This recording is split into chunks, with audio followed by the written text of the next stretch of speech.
What's up, nerds? Welcome to NGR B-Sides. This is NGR's or Nerds Gone Rogue's YouTube-only segment that appears on YouTube at YouTube/NGR Radio, I believe, every Thursday at noon. That's Eastern time, so if you are on the West Coast, it's 9. So if you work a little later, you had time to watch us before you go to work, which, hey, that's cool. Also, you can find our actual podcast on Spotify now, which makes it super easy. I listened to our last week's episode on Spotify earlier today while I was walking the barking bagel in the woods. It was a good time. Joining me, Matthew Keel, Moose Cluel. How are you, sir? Yeah, what's up, people? Okay, so we're just gonna get right into it since Corey's not around. It is Mrs. Deerig's birthday. Happy birthday to her! And if I think I can speak for Moose, and if Corey would have showed up tonight, we would have fired him. Yes, because that's bad mood. That would have been bad form, dude. Mm-hmm. And I'm glad he's not here. So now we could talk all sorts of shit about him. Which not like you won't hear it after. He does edit it, and he'll actually be surprised because I don't really have a lot to say about him bad today. I will say this: our B-side topic is it is the Strong Museum's World Video Game Hall of Fame has added 4 more games to its hallowed halls. The nominees this year were Asteroids, Dance Dance Revolution, Call of Duty, Half-Life, King's Quest, Metroid, Minecraft, and Ms. Pac-Man. Those are the nominees that did not make it. The 4 that did are 1961's Space War, which is considered by many to be the very first video game. And then it was created at MIT, Massachusetts Institute of Technology, and playable on the PDP-1 mini computer. Space War was not commercially sold, but it helped people think about creative new uses for computers to play video games. According to the Strong's John Paul Dyson, the other inductees include the classic American football game, John Madden Football, pioneering action-adventure game, Tomb Raider, and the beloved RPG, Final Fantasy VII. I'd just like to point out that you said it was the PDP mini computer? Yeah. And that computer was still probably the size of a house. I think it was a mini computer, so it was the size of a large living room in a house. Okay.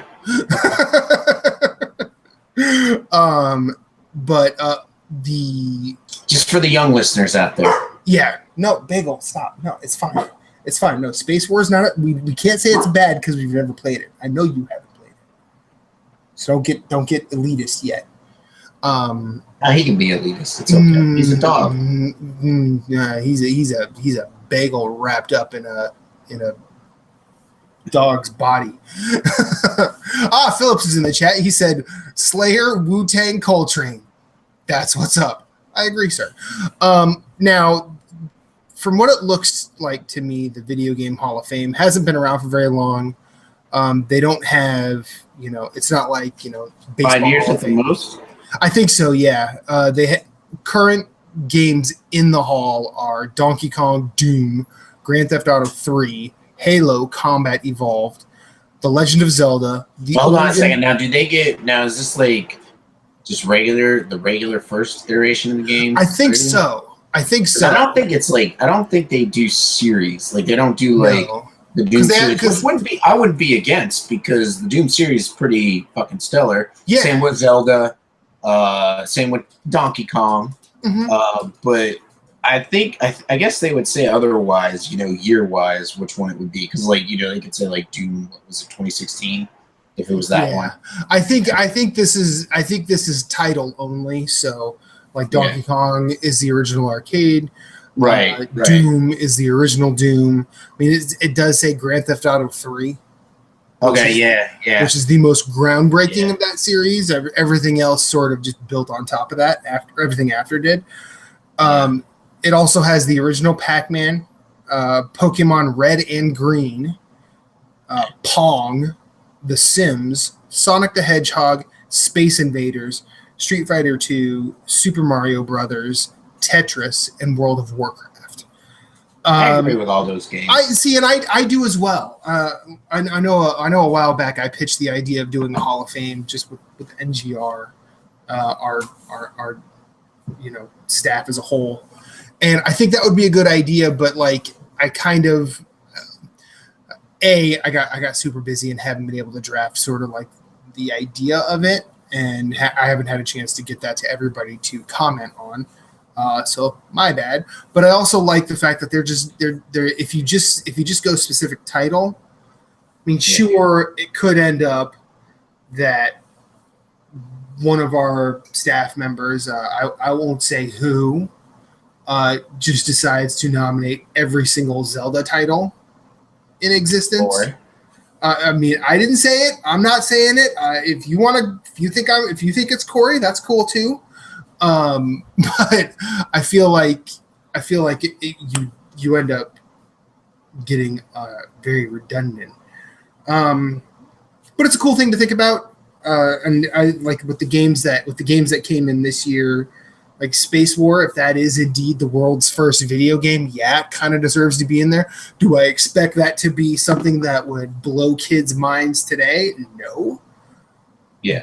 But, for historical purposes, they're out there playing Fortnite. They ain't gonna give a they'd be like, what's this? Do I build? Where do I build? Where's my building button? Where's the storm? There's no storm. There's no circle to run. How do I make it dance? How do I make it dance? Does it have a pitchfork in space? But I think as a historical timepiece, that's a cool thing.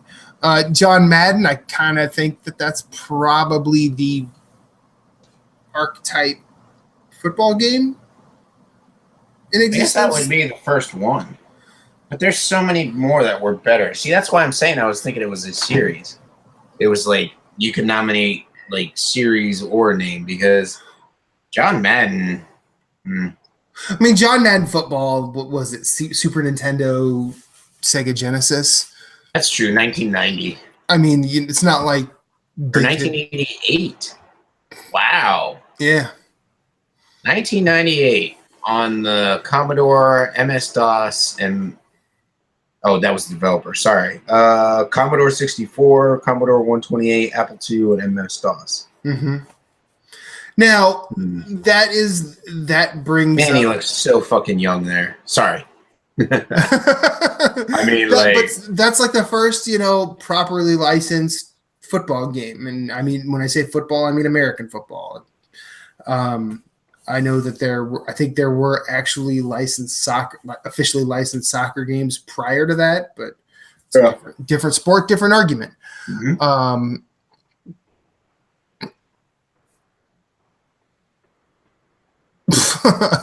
Phillips, Blades of Steel. I went to the fights and a hockey game broke out. Best game tagline ever. Oh, it is. Fine. I just liked in the original. I think it was the original John Madden or at least the first John Madden that I played. I played it on Genesis. Was when the ambulance came onto the field and wiped everybody out. Drove over people. I'm like, nobody else is injured now. I think that was 94. Okay, because that's the same one I had.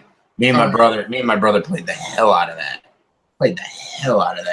Yeah, that was a lot of fun. But yeah, and then the original Tomb Raider. I think there's a case to be made that without the original Tomb Raider, we don't have an Uncharted. Yeah, most definitely. I'm not going to not say that that's true. And I think the original Tomb Raider game, I didn't play a lot of it, but I mean, it got some praise. So I mean, it's a good game, and for what it's done, mm-hmm. In the action adventure genre, yeah. I think it's done some really good things. I have yet to play Rise of the Tomb Raider. I'm like a mix. I liked the reboot, so I have yet to get to Rise of the Tomb Raider. I got too many challenge games to play it, so it's going to be something I play next year. You got stuff on your plate. And then I got they'll probably do Shadow Tomb Raider will be like on sale sometime next year. Maybe I'll just wait till next holiday season and buy it and then play it and play it back to back. But I don't, I could go either way on the series. I'm not like, oh, it's the greatest thing ever. I enjoy the hell out of it, and I'm not like that series sucks. It's just kind of like if I play a game in series, I play a game in series. But I mean, I can agree with the fact that they've done some good stuff. Yeah, and then Final Fantasy VII, I've gone on many a podcast and talked several ounces of shit about Final Fantasy. What was the last one you played?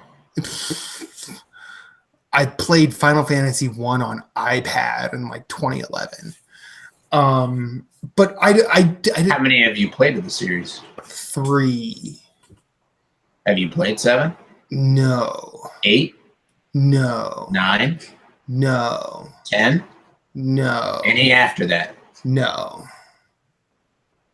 Now, I'm not. But see, I'm not going to sit here and say that my opinion is valid, and it probably isn't because I played the original one on Nintendo, or Super Nintendo.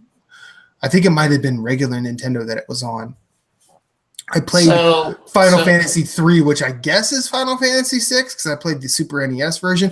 My problem with Final Fantasy is I played other JRPGs before I got to that one. Right. And I played other other party 1, based. 1, 2, and 3. And that was it. See, I feel like that needs to be the asterisk when you talk about the Final Fantasy series, because like when I talk about Halo and how sick of it I am and how much I'm tired of it, or Gears of War, I played last Gears game I played was 3. 4 was the most recent. Last Halo game I played was 4.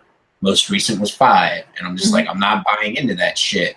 So, like I feel like that's a valid opinion. I agree with you when you say yours doesn't. Yours holds like yours is just a pile of shit that we're all looking at going like, okay. Like, why is this guy angry? Because it's like you've only played Final Fantasy 1, 2, and 3. I mean, I played them before they had characters' names. Before, like I didn't when I played them it was fighter, thief. Oh yeah, no. I know that. I'm familiar. Black mage, red mage, white mage, Black mage. Good old Black Mage Martin. Yep. It was that. But see, my problem is I had already played like 5 or 6 Dragon Warriors by that time. I had started playing the Tales games. See, I feel I'm not saying like they're earlier. For me, like 7, 9, 10. I didn't mind 12. I got to play through 15 this year, and I enjoy the MMO, but I feel those are a lot better than the earlier ones. And you're probably right. But I can see why they would pick Final Fantasy VII, because Final Fantasy VII like moved a lot of consoles, so many consoles. Well, it was important for the industry, right? And moving to disc too, and away from what Nintendo had everybody locked in, which was carts. So yeah, and it told. I mean, it was. I don't want to say it's the first video game to truly tell a story. Yeah, but it was the first time video game story was a conversation, at least in my memory. Yeah. And I feel like I still like when I play the game every once in a while, I'll fire it up and it like the nostalgia hits me harder than like anything that I've gone back and tried playing before. Well, maybe Skyrim, but Skyrim's like more recent game. I'm talking like game that I haven't played in like 5 years or something. So, and Phillips has got a point. Final Fantasy VII is one of the first big games I saw in the mainstream. Subway ads, non-gamers talking about it, and that's where we're talking like it's a huge explosion, Phillips, because it's like, it moved consoles. People jumped consoles. They went from Nintendo to Sony. It pushed the whole CD base. This is what you could do with with the PlayStation. So it kind of. I think it kind of helped move consoles forward, because I feel if the PlayStation didn't come along, I personally believe there would be no Xbox, just because Microsoft would want to go fuck up Sony stuff, but I think Nintendo would still have like heavily restricted consoles. Like you look at the GameCube, kind of underpowered.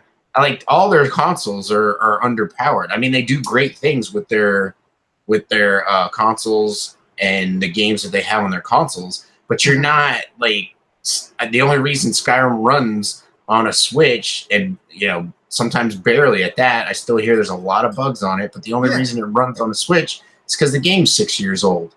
Yeah. So you can't put a lot of the current games on their consoles. So if Sony didn't come along and kickstart, like, hey, we could do this. Look at all this stuff you can do with this technology. We wouldn't have, gaming companies pushing games forward, pushing the boundaries. They would just be happy with what Nintendo gave them. Phillips is in the chat. In fairness, GameCube was more powerful than a PS2 by a lot. But I believe the GameCube came out after the PS2, like a while after it. So yes, it did. Like it's because like the GameCube, I believe, came out while I was in Philly. Yeah, because the PS2 came out in 2002, and I bought one, and then I was in college,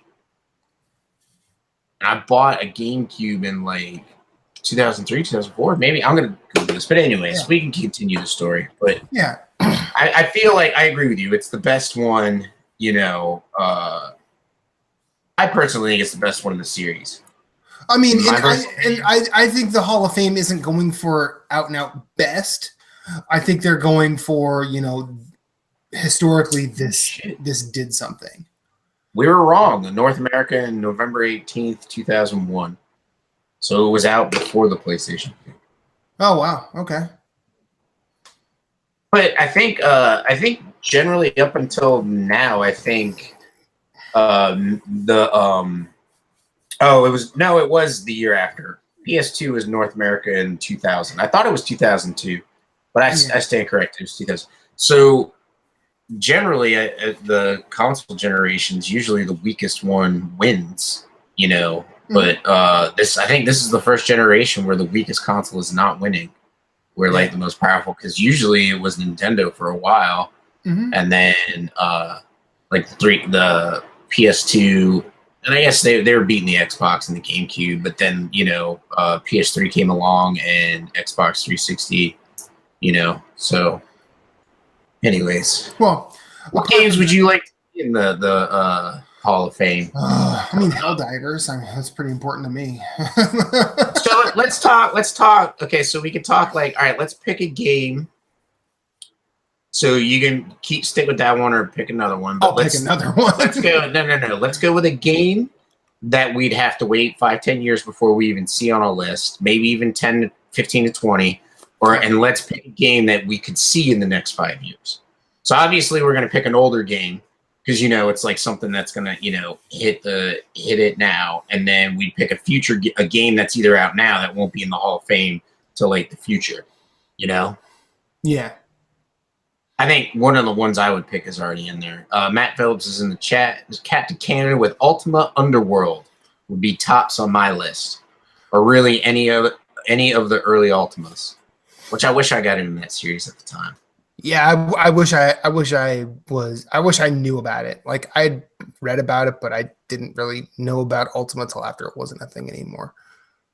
So, game that we can see in the next, for me personally, that we can see in the next 3 to 5 years, probably even be less than that, but Metal Gear Solid. Metal Gear Solid, yeah, that's. I'd love to see Metal Gear Solid come on, be in. It will be. I totally believe it will be.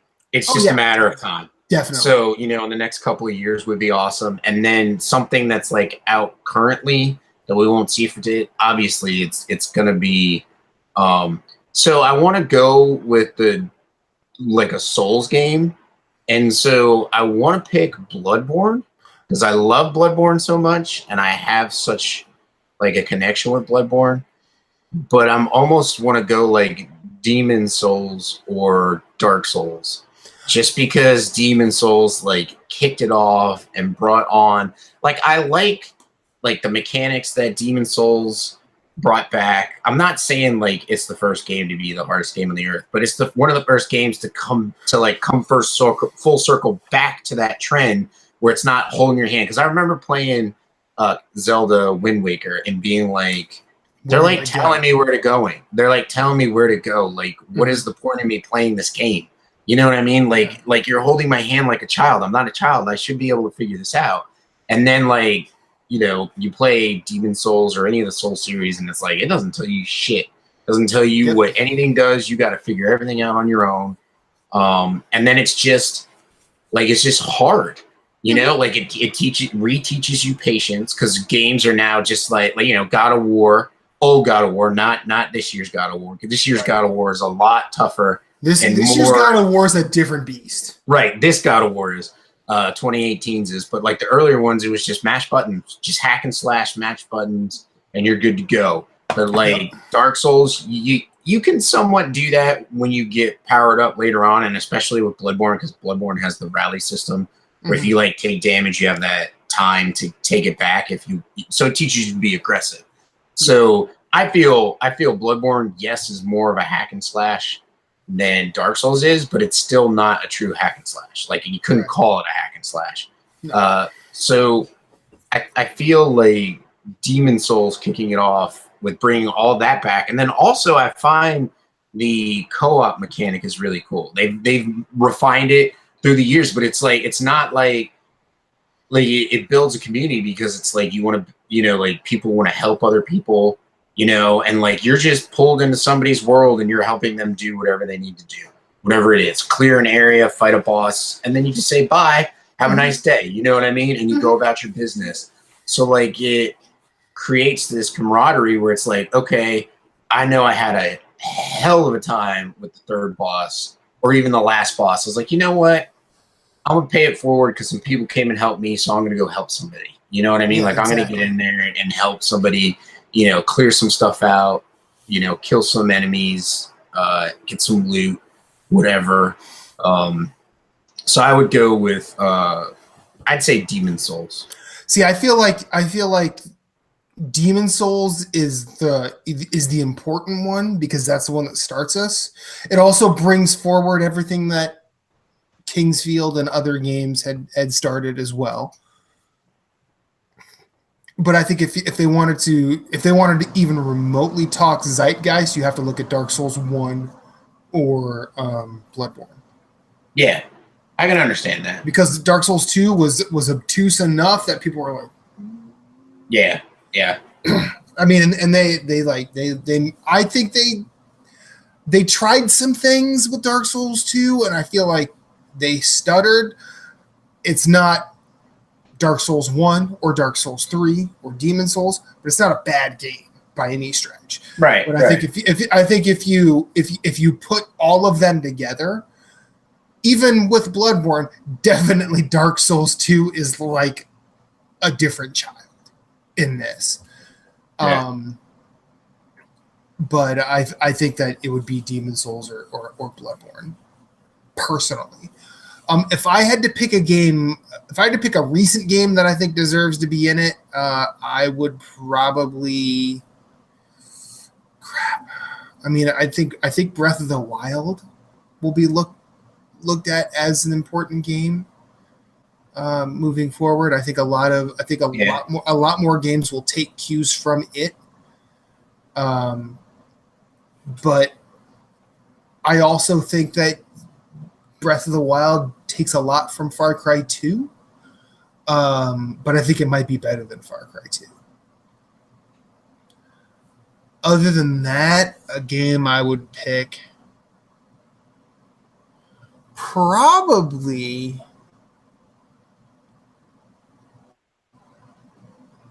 I'd probably pick either Full Throttle or Grim Fandango. But only one of those. Like you pick, it's either one or the other on right. Those. Either or, because both of them are equally great. They also did a lot for adventure games. They also were probably the reason adventure games died out for a while because there are some of those puzzles that are just so fucking obtuse. Well, yeah, you're just like, how am I supposed to even come close to gleaning any of this? Yeah. I mean, there's one early on in Grim Fandango that is just like, what? Right. And then I think there are one or two mid game and late game in Full Throttle that are just weird. And then also like, and Phillips brings up Monkey Island, and I've not played any of the Monkey Island games. I'm sorry. Neither have I. And you know, and that might be an argument because I know Phillips loves that stuff. I also think, you know, Civilization belongs in the conversation, just because without it, you know, we don't have a good strategy set of games anymore. Yeah. And then maybe I think I kind of feel like I want to put XCOM in there somewhere too, but that's just me. I mean, you know, we could throw some modern ones around a little bit, but I don't. But see, I think like the original XCOM would probably be the one. And I mean, that's relatively current. I mean, that was what, at like 2010? No, the original. Oh, the original. Yeah, that was in the 90s. It was difficult as fuck. But I mean, you know, again, we could speculate on this all day. I think I'm going to call this a B-side. You mind? That's fine, me. All right. Well, thank you for all who decided to watch NGR B-sides on YouTube or live here Monday night. Thanks, Phillips. I don't know who else is in the chat. If anybody is, if you're there, I appreciate it. If not, join us sometime, because we're always here and we always interact with who watches us. You can catch NGR B-sides every Thursday at noon Eastern Time, 9 a.m. Pacific, Central and Mountain. You do the math. I don't need to help you. So we will see you on the show in just a little bit.